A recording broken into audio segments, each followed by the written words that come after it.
Well, hello. This is John Carrots here, and I'm on OSH Radio. And my guest again this week is the chairman of the U.S. Transhumanist Party, and I'll let him introduce himself because just like my last name, Carrots, people I know I have a hard time. I don't want to mess up his name, so I'll let him tell you his name himself. All right, thank you, John. I am Gennady Stolyarov II. I'm pleased to speak with you again today. Yeah, well, like we promised, what was that, maybe 2 months ago or a month ago, somewhere in between that month and a half, we had talked and we wanted to talk again after the elections had gotten further along and how things would go. And you made a prediction that the Republicans would eventually start turning on Trump, and especially after this week with the what would we say, the people storming the Capitol because of the electoral college votes. I think we're really seeing that more now. What's your take on all this? Yes, well, I think in many respects, most Republicans were in the position of hostages to Donald Trump to begin with. They did not support him in 2016 until he was very nearly the nominee of the Republican Party, and then they felt pressured by party loyalty and their dislike of Hillary Clinton to support him. And many of them acquiesced to his presidency because sometimes he was pursuing policies that they agreed with, but also the two-party system essentially pressured them into it because they perceived him as a lesser evil. And many of them thought, well, yes, he's uncouth. He is violating the norms of good behavior and not in any constructive manner, but we have to put up with him because the Democrats are worse. That's what a lot of them thought. But I think Trump's behavior since losing the election became increasingly egregious and increasingly divorced from reality. So not only was he making these completely unsubstantiated allegations of voter fraud, but he was riling people up to essentially stop the steal, in quotation marks. And enough people were motivated to do what Trump and his remaining supporters were insinuating they should do. And of course, in a situation where a large crowd is gathered and there is very little opportunity for voices of reason or voices of restraint to be heard, essentially, the more incendiary voices became dominant, and these people marched on the Capitol and essentially tried to ransack the place. And at that point, with that kind of blatant attempt at mob rule, most Republicans could no longer maintain any sort of semblance of support from Trump. So we're seeing resignations from his cabinet. We're seeing Republican congresspersons denounce him. We're seeing Mitch McConnell and Mike Pence starting to break away from him. Of course, none of them wanted this scenario to happen, and I think even Trump did not want the Capitol to be stormed in that way. I think he just wanted to stoke up some fanatical sentiment for himself. He is not a long-term thinker. He does not really anticipate the consequences of his actions. He just wants a lot of vociferous support, but he didn't realize what people who actually believe his claims can perpetrate within these kinds of circumstances where a mob feeds upon itself. And I think most Republican politicians now see, one, Trump has lost.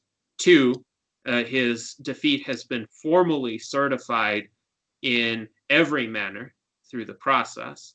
And three, they would look really bad now associating with him going further. So I think Trump really shot himself in the foot, metaphorically, by these actions, by refusing to go gracefully. He could have had much better electoral chances going forward if he had either acknowledged Joe Biden's victory or even said something to the effect that, well, he didn't agree with the results of the election, but for the sake of a peaceful transition of power, he's going to cease objecting or even step down voluntarily. And at this point, probably stepping down voluntarily is the best gesture that he could make, but I don't think he's going to go there. Well, I think he already said he's not going to be at the inauguration.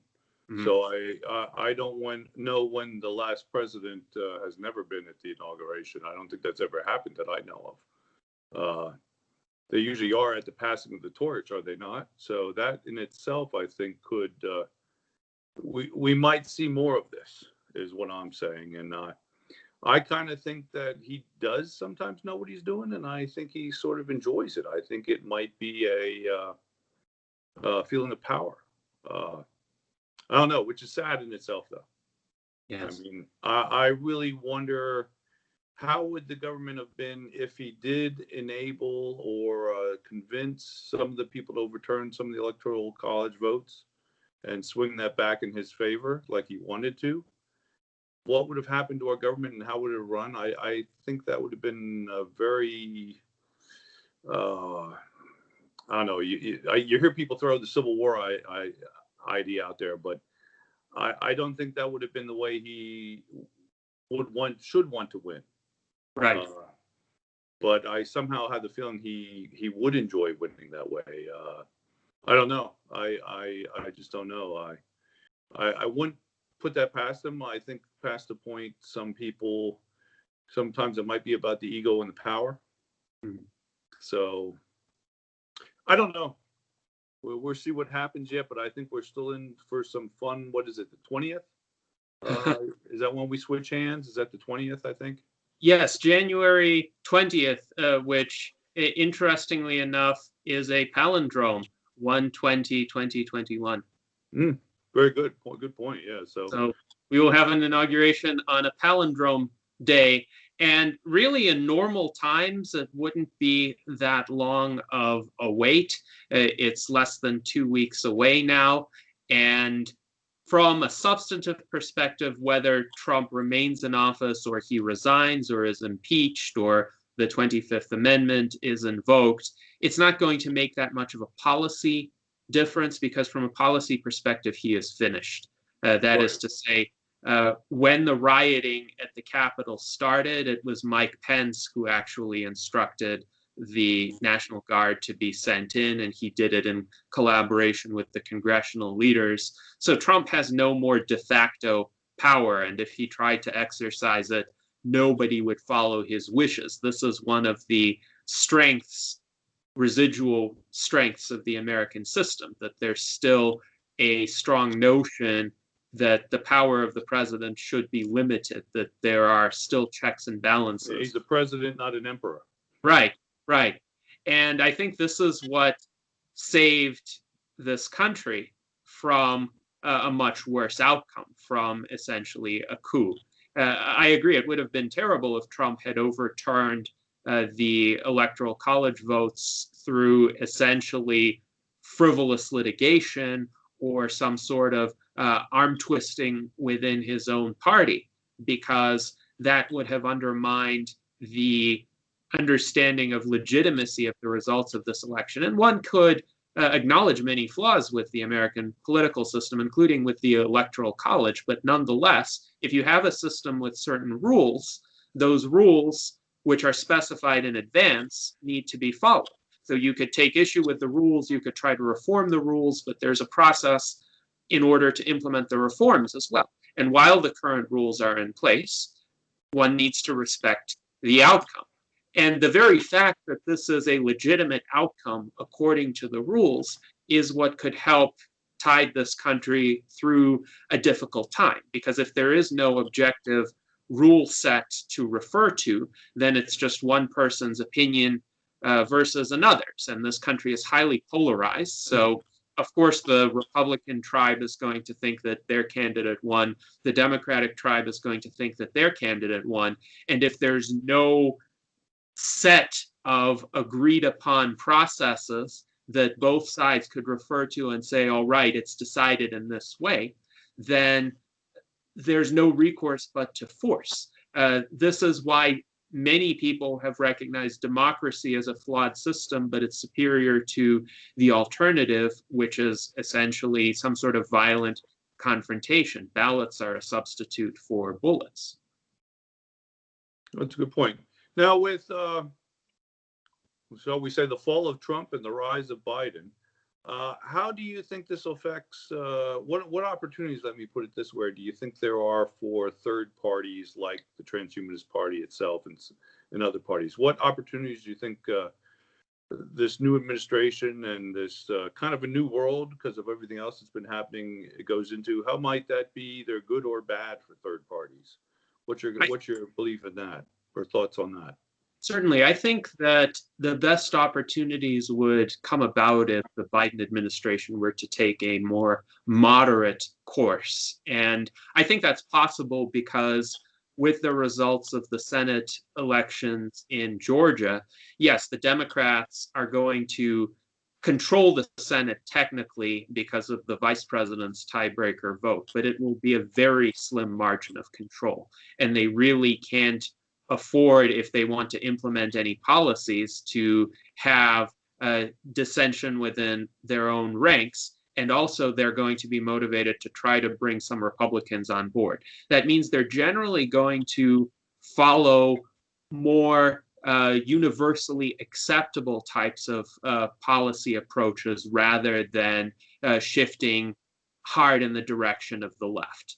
So within that more moderate political environment, hopefully tensions could be de-escalated to a certain extent, and there could be more tolerance for essentially thinking outside the box in terms of policy. So because the Democrats and the Republicans are going to have to negotiate and compromise on many elements as well, there might be more of a shift toward, let's say, less incendiary topics, less polarizing topics. And for other political parties, they have different objectives from the red tribe or the blue tribe, as I sometimes characterize them. For instance, the Transhumanist Party focuses on promoting science and technology and removing barriers to innovative research. There could be some options to pursue that with the more moderate Biden administration. A more moderate Biden administration may be supportive of greatly expanding cancer research initiatives, for example. And also, they may be innovative in certain respects in how they combat the COVID-19 pandemic. Biden has recently announced that unlike the Trump administration, his administration would not withhold any doses of the vaccine that are currently being held back. Right now, especially for the Pfizer vaccine, about half of the stockpile is being held back with the intent of distributing them as second doses to people who already received their first doses. The problem is the epidemic is essentially spiraling out of control right now, and the first shot doesn't offer as much protection as the sequence of 2 shots, but it's still more than 50% effective. So it would be good to get the first shot to as many people as possible as soon as possible, and then just keep manufacturing more doses of the vaccine, ramp up manufacturing capacity.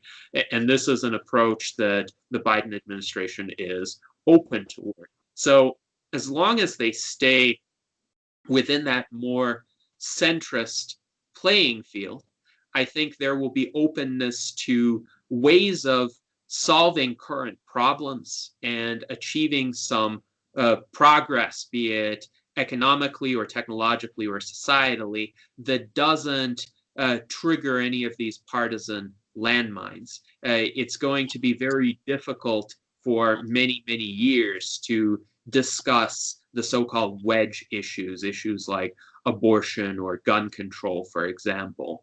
But we might not need to discuss those issues if we promote those other outside the box solutions, especially through technology. Technology changes the situations that people find themselves in and the options that people have. And the hope is enough technological progress could render some of these controversies obsolete. Yeah, that's some good points. Now, what do you now? Is there anything that you could think of that the Transhumanist Party might be trying to do that could tie in with activities of the Biden administration that you might already know of? Well, I think it's very difficult to say before an administration is actually in power what it is going to do as opposed to what it has promised that it will do. So I'm going to reserve judgment on this. Keep in mind, for example, Obama made a lot of promises during his campaign, and he ended up governing as much more of a kind of status quo politician than his campaign rhetoric suggested. And he was competent in the sense of being a decent administrator, having competent people on his team in his cabinet, but he faced a very gridlocked and oppositional Congress. So he couldn't even implement a lot of his symbolic priorities like closing down the base at Guantanamo Bay.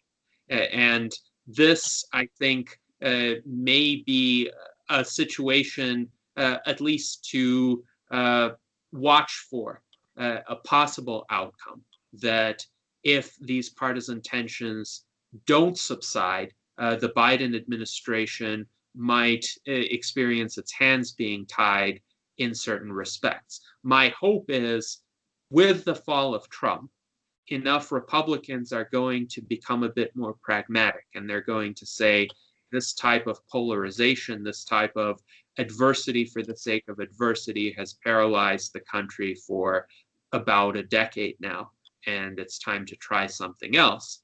So there might be, again, creative compromises. They're probably not going to acquiesce to an agenda that's considered hard left wing, but they might agree to something that nobody else has seen before, or pigeonholed into any left wing or right wing designation. And I think this is where transhumanists can be helpful to the conversation, because a lot of our proposals are genuinely not within this conventional political spectrum. And we can say, well, have you considered how science and technology can solve this problem? Have you considered how this particular policy might be generating unintended consequences? For instance, I think we might have a decent chance of success in accelerating some of the FDA processes, even by pointing to what has been happening with the COVID-19 vaccines. How,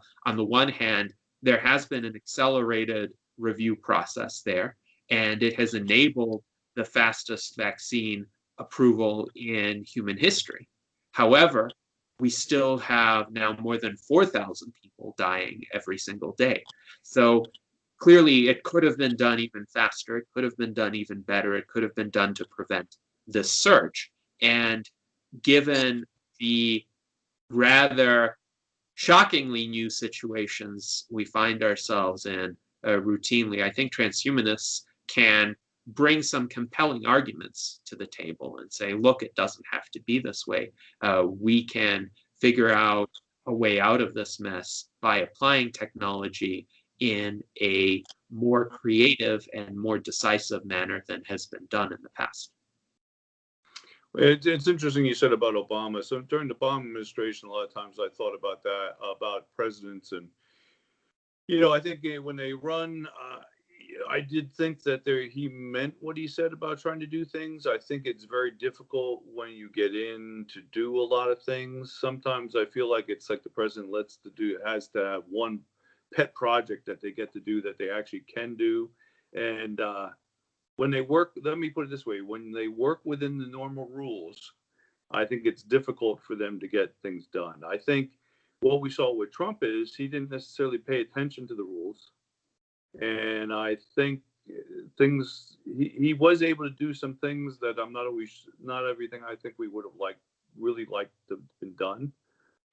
There's lots of relaxing on environmental things and stuff. And, I like a lot of environmental issues. But I think a lot of times he didn't play by the normal rules, which in some ways to his it enabled them to do some things that maybe people normally wouldn't be able to do because of that. And I think a lot of times when they do play by the rules that they're supposed to play by, it's very difficult for them to get things done.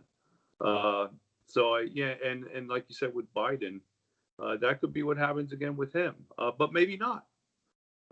Like you said, maybe the Republicans will be willing to. What's a good way to put it? Play ball? Maybe at least a little bit more than normal.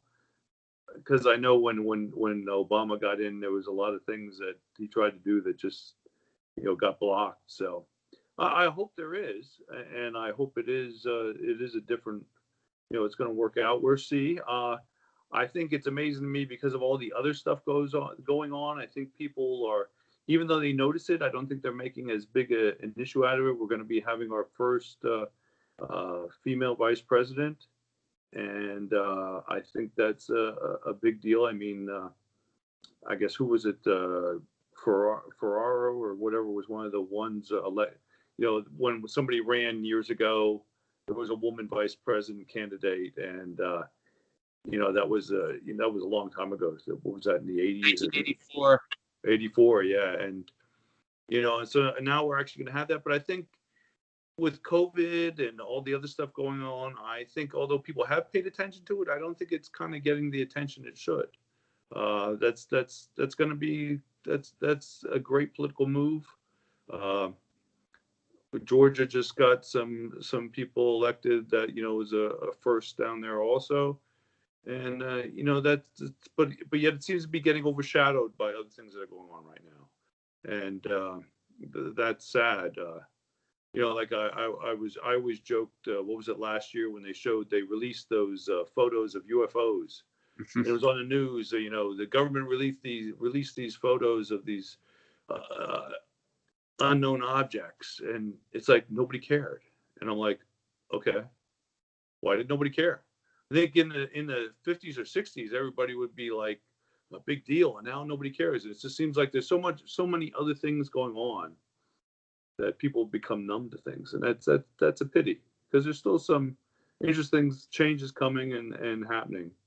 I think it's amazing because I know you hear about it, but I think in the old days we would have heard a little bit more about some of these things, and especially our first female vice president. I think that's a big move. Next thing you know, we might have a female president.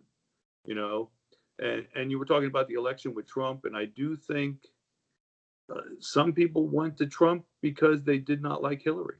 Oh, absolutely. I think that was the main reason why most Republicans voted for Trump. It's the lesser evil mentality. And had the Democrats chosen any other candidate, I think that candidate would have defeated Trump, including Joe Biden. But Joe Biden chose not to run during that election season because Joe Biden would have been seen as a continuation of the Obama administration and its policies. And Obama, of course, had won re-election, and not much changed in terms of how Obama was perceived between 2012 and 2016.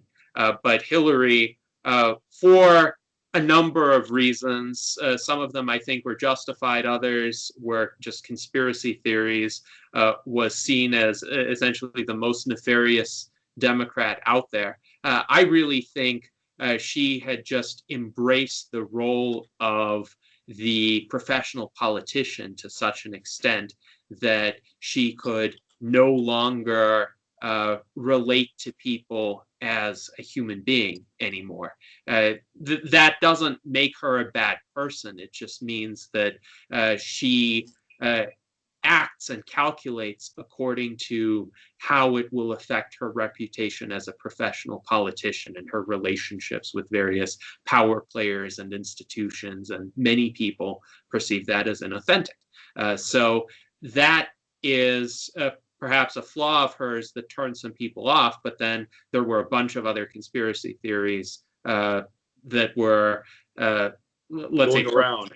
Yes. That didn't have any basis in fact, but they swayed some people. So she did not win. However, I do think this two-party system, it creates this downward spiraling dynamic where each side, every single election season, resorts to more toxic tactics and is willing to go to greater lengths in order to achieve victory. And in previous elections, this just took the form of mudslinging, ad hominem attacks, opposition research, which is a terrible industry that shouldn't exist. Why are there professional firms devoted specifically to digging up dirt on... You know why? It's because money Mhm. makes them money. So this is a system that encourages that. But in 2020, I think we've hit a new low because not just dirty tactics were utilized during the election, but after the conclusion of the election, there wasn't this widespread recognition, despite attempts to foster it on behalf of some, that we should accept the outcome, that whatever conflicts existed before should be channeled into more routine political processes. And instead, we've had this surge of protests and rallies, and some of them, of course, have descended into violence. So that's really the disconcerting part about this. It is that this downward spiraling dynamic of the two-party system has reached a point where it has really threatened to upend everyday life and endanger the well-being and safety of ordinary people. It's not just a shouting match anymore.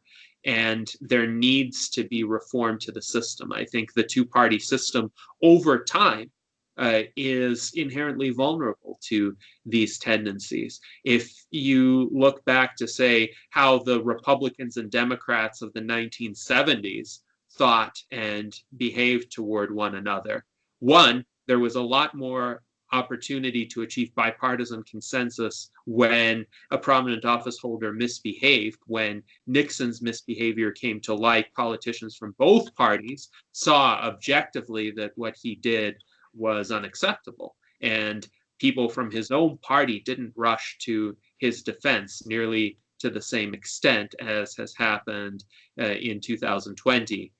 And then, of course, Jimmy Carter. Jimmy Carter was a very different type of Democrat from the people on the hard left today. Jimmy Carter was very much willing to consider viewpoints from people who didn't vote for him, people who didn't hold the same ideology. He was a person of a very gentle and humane temperament, and still is. And he, for instance, would have greatly disagreed with Ronald Reagan and even with Gerald Ford on policy matters. And yet they ran fundamentally decent campaigns. They did not slander one another. They did not engage in these kinds of baseless ad hominem attacks. They just spoke about their different visions of policy. And I do think America should get back to that. But the problem is every successive election cycle, it got a little bit worse. In some cases, maybe imperceptibly to the ordinary American. They would just see these televised debates, and maybe behind the scenes, the operatives would be doing a bit more, let's say, impolite things or aggressive things to the other side. But I think it really started to change first in 2000 with the aggression that the supporters of Bush and Gore showed toward one another in Florida. But it really started descending into, let's say, questionable territory in the 2010s, 2012, 2016, and 2020, of course, has been the worst. Well, I think a good point to make here, too, is before people just had debates on TV and ads, multimedia has changed it. And I think people are used to having a lifestyle of making outlandish remarks and doing outlandish things through multimedia, and now that has spread into our politics, and I think that has just made everything worse. But I don't know where it's going to go either. I mean, I'm not sure when people are going to decide to I don't know, be a little nice with each other. I don't know, but it's like people feel they can get away with this stuff because they are at a distance. They're sitting, like right now, I'm sitting in my place, you're sitting at your place, and we're far apart. So who's to stop me from saying something? Because you can't hit me, And I think they kind of had that attitude. It's like, what are you going to do to me? You get a lawyer, I'll get a lawyer. It doesn't matter. I have freedom of speech, and they have a different attitude. And I think I hope it comes back around. Let me just put it that way. I don't know what the remedy is for that. But it seems, I think it's just an aspect of society. I'm not going to blame it on millennials. I'm just going to blame it on an aspect of society in general, with instant gratification and dealing with multimedia, and they look at things differently. And, it's just, it's into everything I think we do, not just politics. I think it's an attitude that's spread into a lot of things. I don't know. Yes, I think it's an issue with structural incentives. That is to say, I don't believe any generation or group of people is inherently inclined toward worse behavior than any other. Right. But it's a matter of what system they interact with. And the design of social media ecosystems was only part of this. Now, the early internet was not like this, because the early internet was this vast open field of exploration where there were many smaller sites. And of course, organizations had their sites, individuals had their sites, they had their own blogs. But you could essentially, as an individual, choose to go here or choose to go there. And you could dive really deeply into particular sets of ideas, but it wasn't in this, let's say, single pool that all of us swim in now with social media platforms, particularly because of what are called network effects, where somebody who establishes the network first, an organization like Facebook or say Twitter, they have the first mover advantage. And sure, others can try to set up competing networks, but the reason why people are on Facebook isn't because Facebook is particularly great. It's because all their friends are on Facebook. So if they want to readily communicate an idea and get the people they want to receive it in the most efficient possible way, they will be drawn to use the network where most of those people are, and most of those people check their notifications regularly. The problem is these networks, they've created this walled garden phenomenon where people do go to other websites, but they use the big social media sites as gateways. So in effect, the social media sites' algorithms curate what people see, and there's some reinforcement going on. So people don't actively have to seek out certain content. If they were interested in it at some point in time, the social media algorithms will not just suggest more of it, they will suggest other things like it. And sometimes that can be great. Sometimes that could facilitate discovery. But at other times, it could lock people within a certain, let's say, niche of views or interests. But it's more complex than that, too, because there have been studies that have shown that if people who have been in these filter bubbles for a long time are exposed to people from other filter bubbles, a lot more conflict and anger and resentment is possible. It's like there had been divergent evolution within those filter bubbles, within those communities. And when people from one community come into contact with another, they have very different assumptions. And what seems like reasonable behavior in one community is seen as atrocious in another, and vice versa, and they don't accurately perceive the other community in any event.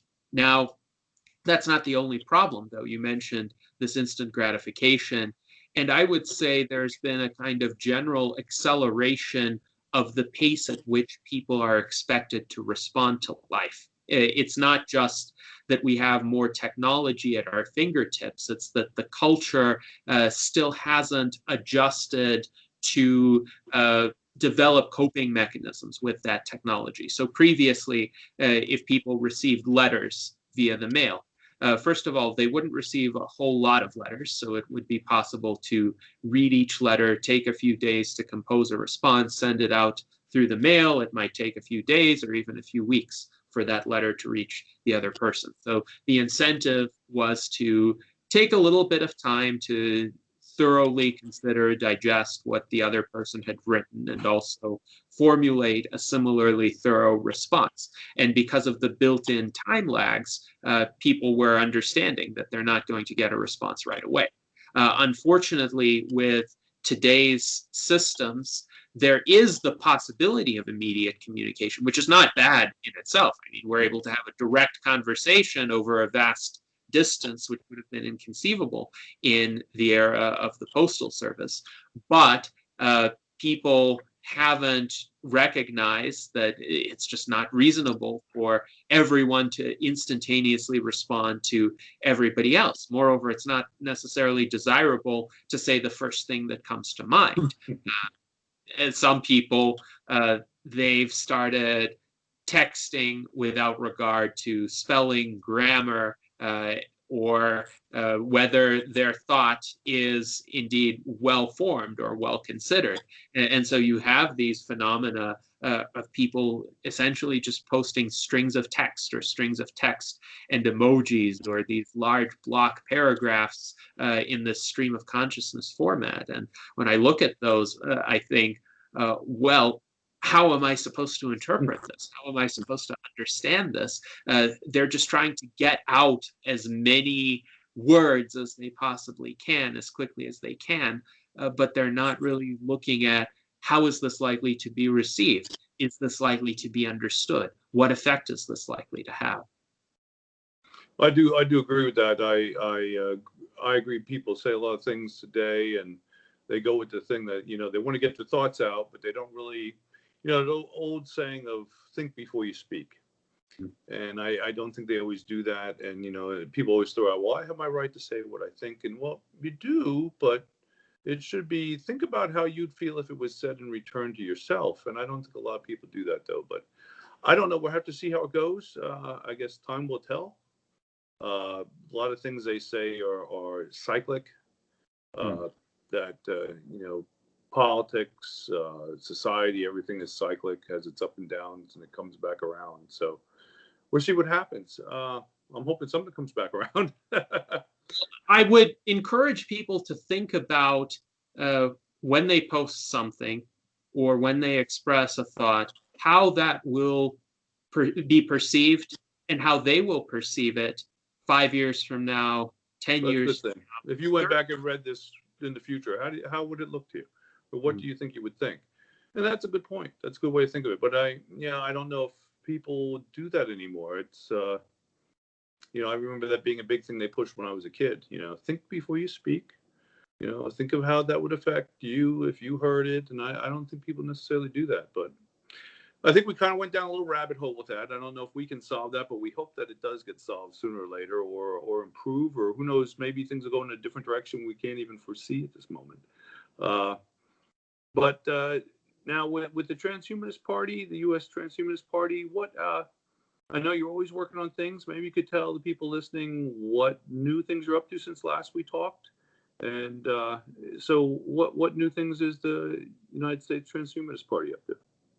Well, we've just had a round of constitutional reforms enacted within the U.S. Transhumanist Party, and people will be able to find the text of the adopted reforms at transhumanist-party.org, which is our website. We have strengthened our criteria for candidate eligibility. We've strengthened some of our internal governance processes, and we're also going to be able in the coming weeks, hopefully, to establish an affiliate organization, a non-political organization that will tentatively be called the Transhuman Club. And that organization will have perhaps a different focus instead of focusing on candidates and campaigning and elections and policy platforms, we will focus on other aspects of transhumanism, improving public awareness, promoting science and technology, promoting research, promoting a positive portrayal of technology and its possibilities in art and culture.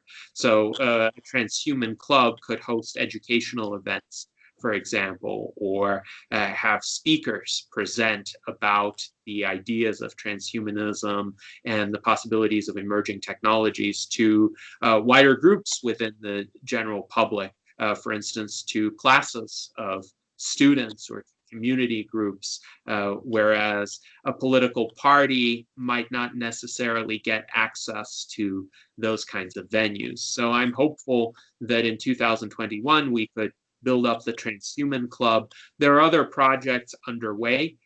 We are trying to resurrect a 2014 attempt at a computer game called LEV, the game. LEV stands for Longevity Escape Velocity, and the original team for that game tried to crowdfund their efforts back in 2014, but they couldn't raise enough money at that time, and the creators have since moved on, but they have given us what materials they still had in their possession, and they essentially allowed us to proceed with trying to implement that project. So hopefully we will have a decent proof of concept in the coming months.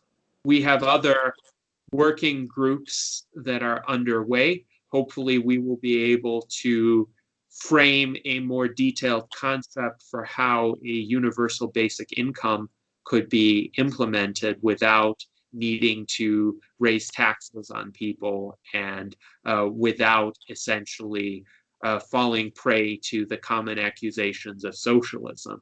So one possibility to do that the U.S. Transhumanist Party has advocated is a federal land dividend, where unused government lands could be leased to private entities, and the proceeds from that could be used to fund that universal basic income, with some caveats and restrictions. For instance, no leasing of land in national parks or scenic places where there is some value in preserving them, and instead just having visitors enjoy them.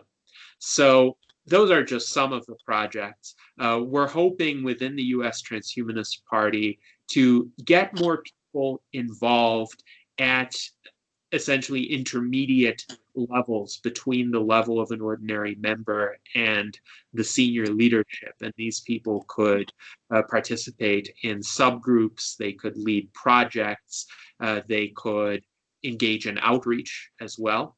And hopefully will enable more of a structure to do that, so that the organization can become a bit more decentralized over time, and there would be more processes and activities running in parallel. I really think we have a vibrant transhumanist community, and most of the people in that community are highly talented and they're motivated. It's just that they need a bit of an additional structure and set of ideas that then they might be willing to implement in practice. Now, the U.S. Transhumanist Party is free to be a member. What about the new Transhumanist Club? Will that also be free, or will there be dues? It is envisioned that it will be free. If there is anything charged, it might be with regard to events that have some sort of expense components. So if after the end of this pandemic, we have the opportunity to set up live events, in-person events, and there's some cost to the venue, we might consider charging for that, depending on what it is. And in other respects, Or you could have fees where members are cheaper than non-members, or something like that, you know. Just an idea. Yeah. It's possible. I would be reluctant to charge dues for membership as such, because we want the membership to be as open as possible, including to people of limited financial means. But if there's something beyond membership, even say merchandise with our logos on it, that may be a way to get a small amount of revenue. Thus far, all of the merchandise for the Transhumanist Party has actually been created by unaffiliated individuals. It's just we've allowed them to use our logo and other symbols because some people wanted t-shirts, some people wanted mugs, some people wanted buttons, and we thought it would be better to have them exist than to not exist. But perhaps with the Transhuman Club, there will be some more opportunities to do some of that directly. The other thing is you continue to have the U.S. Transhumanist Party salons every Sunday. I know lately I haven't been able to be on the panels, but I usually listen into the Facebook because of other job tasks and stuff I'm doing. And maybe you'd want to say something about some of those and the upcoming ones that you have going on. Yes, absolutely. So we have these virtual enlightenment salons every week, generally on Sunday at 1 p.m. Pacific time. Sometimes the starting time shifts around a bit, but you can find the next virtual enlightenment salon and the scheduling thereof on the U.S. Transhumanist Party Facebook page. We have a YouTube page where members of the public can watch the salons streamed live and post any of their questions or comments in the chat. Generally, these conversations range anywhere from 90 minutes to sometimes 4 hours. We have had 4-hour virtual enlightenment salons. And we invite typically one or more guests who are distinguished in some respects. They might be scientists or philosophers or political figures or artists. We really try to get people from a variety of disciplines and backgrounds because we emulate the spirit of the 18th century Age of Enlightenment, which was about making these connections across disciplines and using the rational faculty to figure out new solutions to long-standing human problems. So these are long-form conversations. Generally, there are several of us U.S. Transhumanist Party officers in attendance, and we ask questions, engage in conversation with our guests. We also interact with the audience a bit, and we try to break new ground with these events. So we try to ask the kinds of questions that in other venues there might not be time for, or that haven't been explored as much. But we hope that by not just holding these conversations, but generating recordings of them and accumulating an archive of these videos, we could give people some ideas for future innovation, some inspiration about topics they could study in greater depth, initiatives they could find out about. Perhaps some people might connect multiple initiatives together and recognize a new way in which that might help solve some problem or advance the human species. Yeah, they're very good. And I think the interesting thing is, I think you mentioned yourself that you used to have them sometimes out of your own house back in the old days. But now, the old days, yeah, it might have been a couple of years ago. But now with everybody Zooming and Skyping and stuff, it does open it up to, you have people on from all other countries, other parts of the world, and it opens up the exchange of information and ideas to a broader scope of people. And I do think that is great. We're right around the 50-minute mark. I guess we're probably let us go here. I don't know, anything else that you'd want to say this time around? I do expect to have you back again and talk some more about things. I'm sure the way I look at it, we'll have to talk again after Biden's in a little while, and we'll see how things are changing. Anything else you want to say in closing? Yes, absolutely. First of all, thank you for having me on your show again, John. It's always a pleasure to speak with you. And I would say we continue to be living in rapidly changing and highly volatile times. Although we are in 2021, unfortunately, the problems of 2020 have not subsided. and the mere passage of time has not enabled them to be resolved. My hope is that at least in some aspects of these problems, in terms of the pandemic or the political situation, there can be some de-escalation, some moderation, so that more people have time to step back and think and reflect and rationally come to an understanding of what the next steps should be. There has definitely been an acceleration of change during this pandemic, but I don't know to what extent that change can be called progress. There has been so much disruption, so much damage done to people's lives, as well as to the US political system, as we have discussed. But this is a time period where something new has to emerge out of it. And there's not really an option to go back to the prior status quo. The world has been too far transformed now. But can we transform it further and reach a much better new era? I think this is where transhumanism comes in. And the promise of transhumanism is through a rational, systematic approach focused on science and technology and positive solutions that benefit all people, we can transcend our current difficulties and build a future that is far more pleasant to live in. I hope that too. I think right now we have been going through a lot of change, some positive, some not positive, but it's forced us to go in directions that I think I read a technology article where they said, all this video conferencing and stuff, we've been capable of this for years, and people have done some, but not to the extent it's being done now. It's forcing us to go in directions that we could have gone before and didn't. And I think there is some plus to it. Like I said, more people communicating with people all over the world and in different countries. Even for my day job, I'll be in meetings and we'll have people from Germany and stuff. And in the old days, Germany and Canada and other countries, in the old days, it would only be who could come to the actual meeting. So, I mean, there is some positive built into it, but yet there's, I also think just the fact that some people are feeling captive and feeling held captive.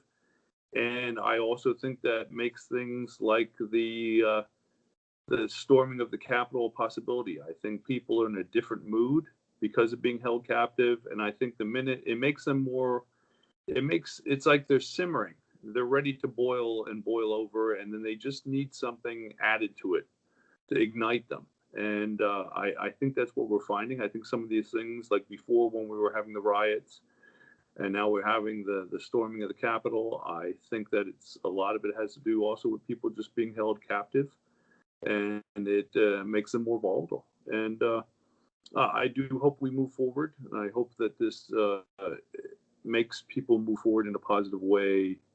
And next time we're talking, maybe we have seen some of that already. Who knows? I mean, I didn't expect since last time we talked that we'd be talking about people storming the Capitol. I mean, or did I? I mean, what did they say with the last time that happened? Was a very long time ago. Yeah, exactly. So, well, thank you again for being with us again, and look forward to talking to you again. Well, I will talk to you again, but in this manner again in a couple months, and hopefully we'll see what's happening when Biden takes over and how things seem to be moving. I'm hoping that on environmental issues and stuff like that he's very positive. Again, like you said, we don't know what's going to be possible, how the Democrats and the Republicans are going to work with each other, if they are, if they're not. It's a lot to be seen, but hopefully through all these things going on, it's also a time when we can make some positive change in the world and stuff. So, all right, we will talk to you again soon, and what do we have? We got to do our live long and prosper. Live long and prosper. Thank you.